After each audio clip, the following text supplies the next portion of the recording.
The envelope sat on my kitchen island like a live grenade. Its crisp linen paper seemed out of place amidst the chaos of my morning. I'd burned the coffee again. Mark's favorite mug. The one that read, "Is it world's okayest lawyer?" in fading letters, sat untouched where he'd left it 3 weeks ago. The house smelled of stale regret and citrus cleaner. The kind of scent that clings to places that are no longer homes. My fingers left sweaty smudges on the embossed letterhead.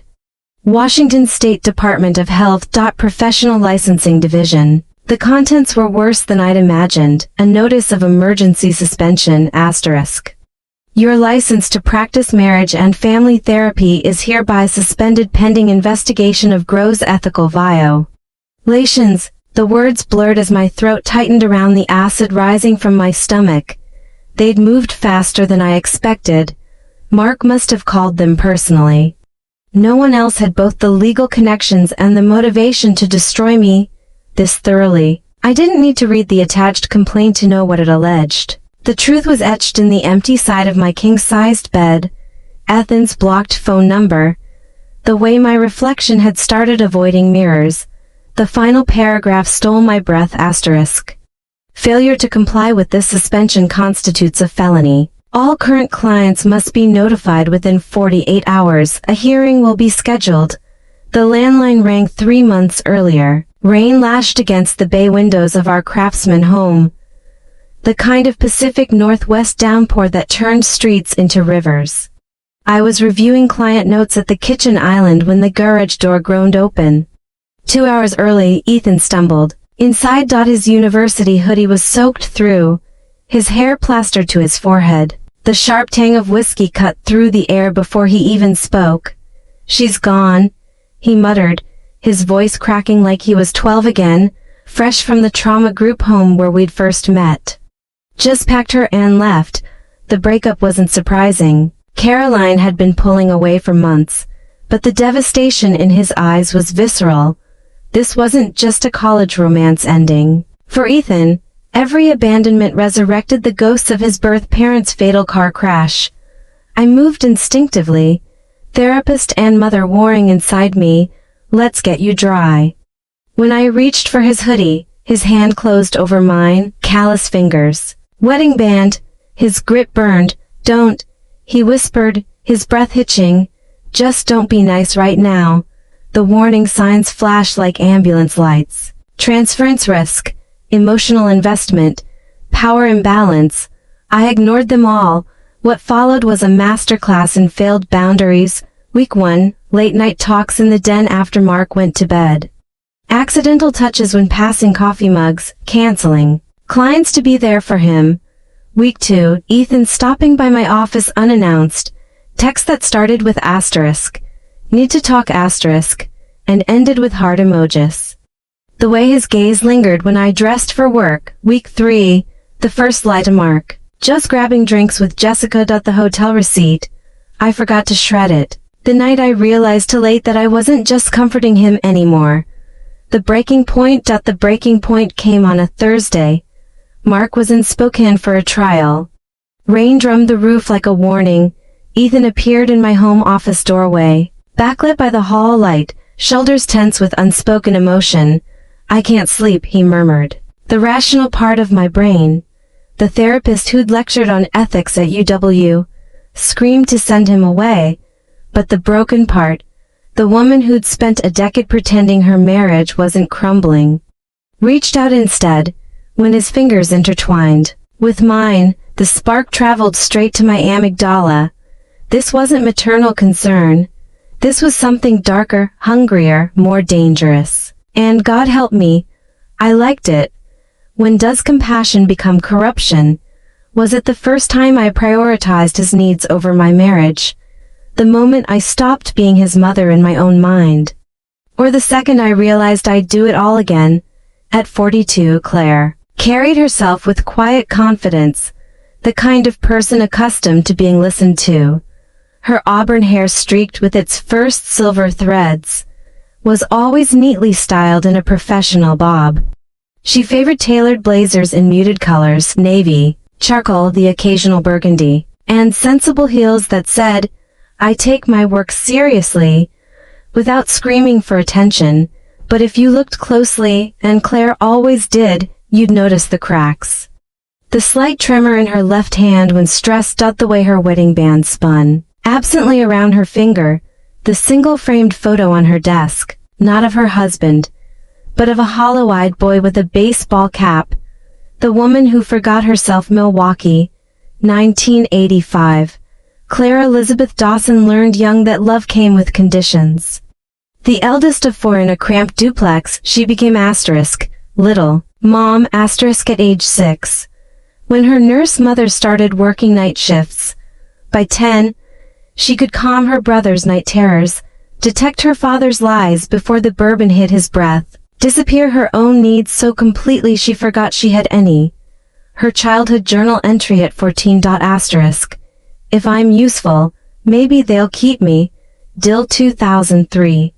The psychology department chair called her remarkably perceptive, a polite way of saying, "You see too much." Her senior thesis on attachment and parentified children wasn't just academic, it was autobiographical. When Mark Whitmore, a law student with steady hands and quieter demons, asked why she cared so much about broken families, she lied. "That's fascinating," she said, "the truth." She was mapping her own damage. Seattle, 2014. By 35, Dr. Claire Whitmore had built a thriving therapy practice specializing in family trauma, published papers on adolescent attachment disorders, earned the nickname the child whisperer, at Seattle Children's Hospital.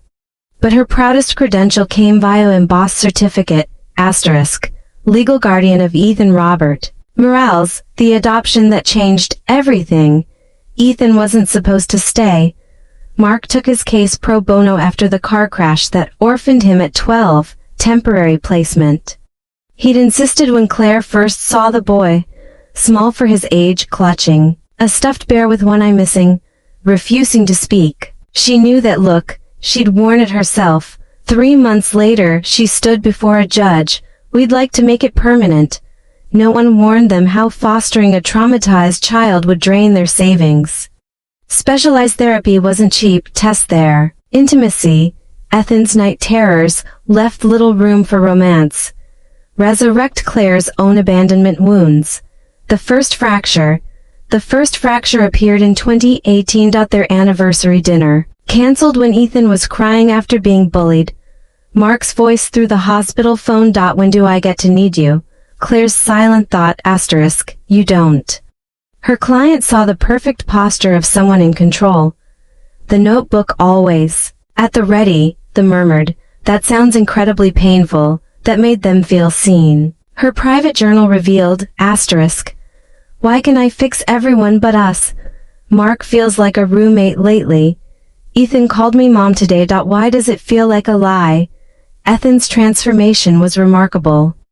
The years turned a silent boy into a 6-0 college baseball standout, a psychology major like you, a young man whose rare smiles lit rooms, until Caroline wasn't just Ethan's girlfriend. She was the daughter of a federal judge. Mark's professional nightmare, a psychology intern. Claire's unofficial protege, the first person Ethan showed his scars to literally. When she ghosted him after 3 years, the devastation was nuclear. Here's what no one understood. Claire's need to fix wasn't altruistic, it was oxygen, without someone to save. She didn't know who she was, and when Ethan came home shattered, that rainy night, she didn't see her son. She saw her purpose. The unraveling. The rain had been falling for 3 days straight when it happened. I remember because the sound of it against the windows, that relentless Pacific Northwest drizzle, had become the soundtrack to my unraveling. Mark was in Spokane for a trial. The house was too quiet, and Ethan hadn't left his room in 48 hours. I stood outside his door, a tray of untouched food in my hands. Turkey sandwich, apple slices, the kind of meal I'd made him when he was a kid. And too upset to eat, my knuckles hovered over the wood. This is wrong. A voice in my head warned, "You're his mother." Like it, but then I heard it. A sound so raw, so guttural, It bypassed all my professional training and went straight to whatever primal instinct makes a woman run toward a crying child. I didn't knock. His room was a disaster, clothes strewn everywhere, a shattered picture frame, Ethan and Caroline, at last year's Christmas formal, lying near the trash can like a corpse.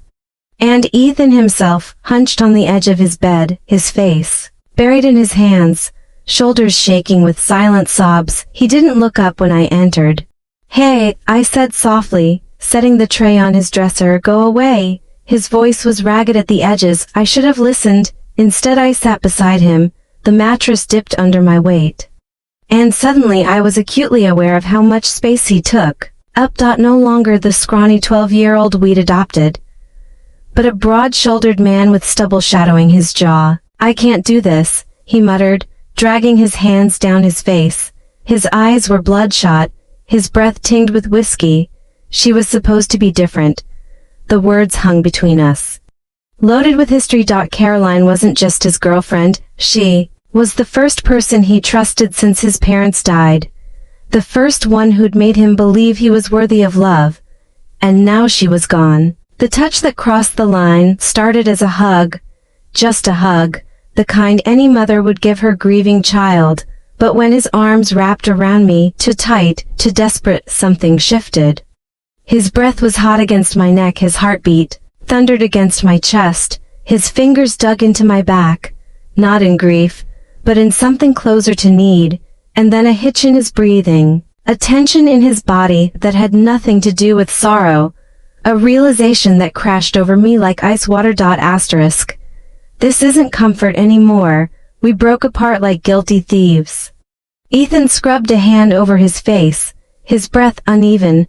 "I'm sorry I didn't. It's okay." I cut in too quickly. "You're hurting. It's natural to seek connection." Even as I said it, I knew it was a lie. This wasn't natural.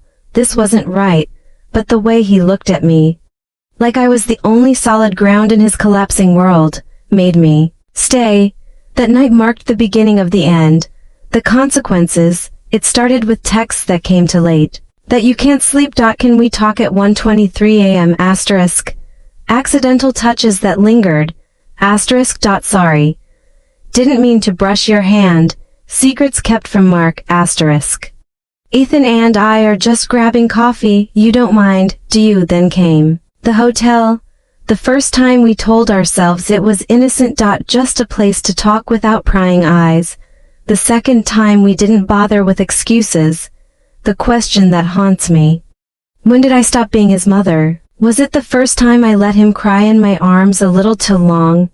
The first time I ignored the way my stomach fluttered when he smiled at me? Or was it the moment I realized too late that I didn't want to stop?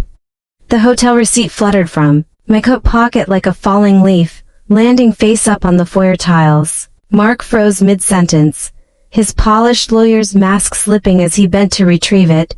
Harbor in room 214, November 12th, $189, His fingers didn't tremble.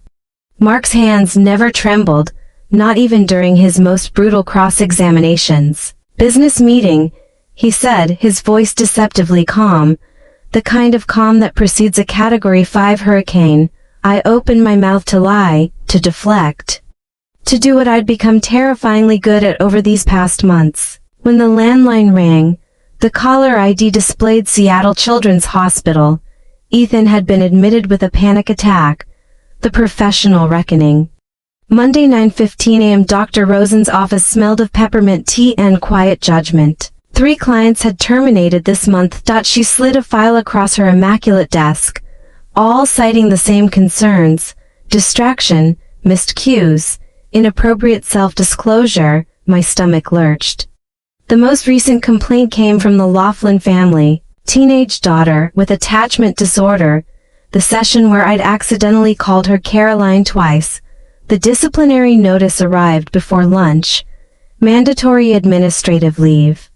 Pending review of boundary violation complaints. My hands shook as I packed my office. 20 years of carefully constructed reputation crumbling. Because I couldn't separate professional ethics from personal desperation. The betrayal that cut deepest, Ethan stopped answering my texts. 5 days of radio silence, asterisk. We need to talk, read, 11.42p asterisk. Your father knows something. Read to 17 a.m. asterisk. Please. Asterisk. Delivered. Never opened. Then on Friday night, as I sat in my darkened office nursing stolen bourbon, the knock came. Not Ethan, Caroline. Her heart-shaped face was gaunt under the fluorescent lights, her usual vanilla perfume replaced by something sharper, medicinal. He told me everything, she whispered. Stepping inside without invitation. Then came the voicemail. Ethan's voice thick with something between tears and venom. You think I messed up? You should see the way she looks at me. My own stepmother. Pathetic, right? The coffee cup slipped from my fingers, shattering against the floor. Like my carefully constructed lies, the truth comes out. The neighbor's testimony. Mrs. Lang from across the street cornered Mark at the mailbox. I didn't want to interfere, but I saw Ethan leaving your bedroom around 1 a.m. a few weeks back. Thought he was sleepwalking at first.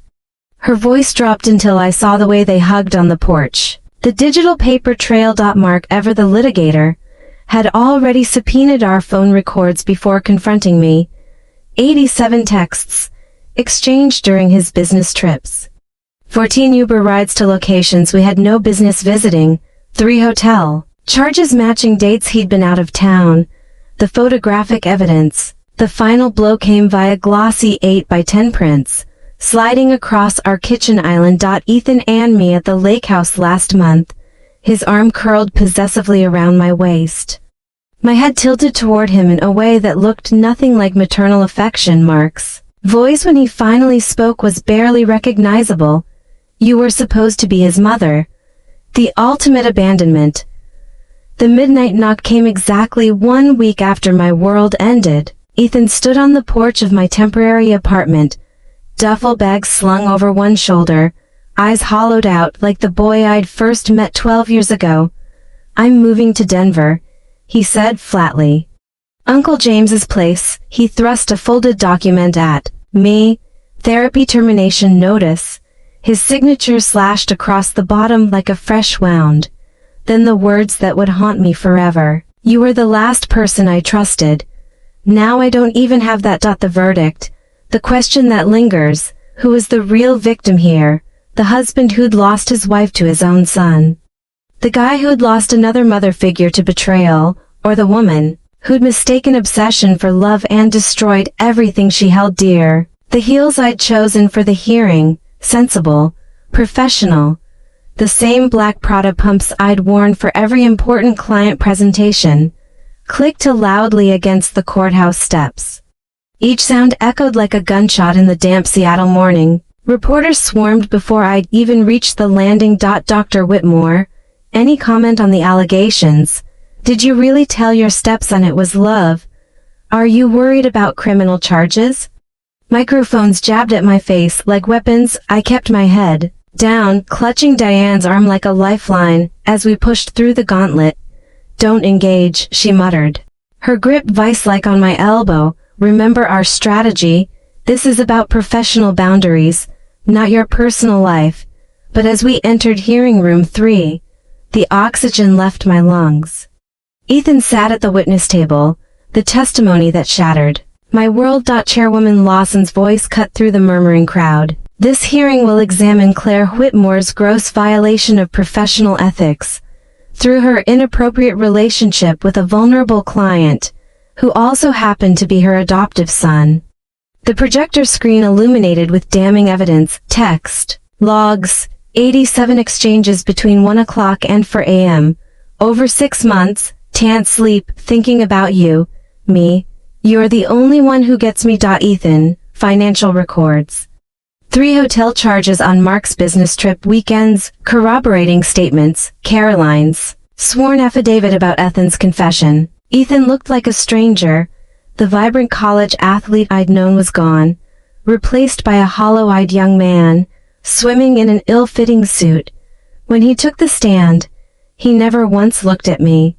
She said she was the only one who could fix me. His voice was flat, robotic, that after everything she'd done for me, I owed her A gasp rippled through the room, my stomach turned to lead the recording. Then came the moment that would haunt me forever. The audio crackled to life, Ethan's voice shaking, "Stepmom, stop. This isn't right." My response soft but unmistakable. "It's clear now. And this is how love is supposed to feel." The room erupted. Diane's nails dug into my wrist. The crossroads. Diane shoved a legal pad at me. "Stick to the script, deny everything. Our prepared defense was airtight. Claim the texts were taken out of context. Argue the hotel stays were for family emergencies. Paint Ethan as emotionally unstable." I stared at the words until they blurred, then I stood. My chair screeching against the tile. "I have something to say." The room fell silent. Everything Ethan said is true. Diane's pen snapped. A reporter's camera shutter clicked rapidly. Tears streamed down my face. But I forced myself to meet Ethan's gaze for the first time. "You were right to report me. And I'm so sorry." The silence that followed was deafening. The verdict. Chairwoman Lawson didn't even confer with the board. License permanently revoked. Name added to the National Practitioner Data Bank. Effective immediately. The gavel's crack might as well have been a bullet. Outside, the media frenzy reached fever pitch. Someone had live-streamed my confession. It would hit 2.3 million views by evening. Diane abandoned me at the service exit. Her final words colder than the Seattle rain.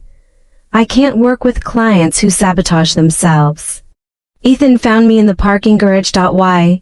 he asked, not angry, just exhausted. The truth spilled out because for the first time in 20 years, I felt wanted, not needed, not useful, wanted. His nod said he understood. The way he turned and walked away said everything else.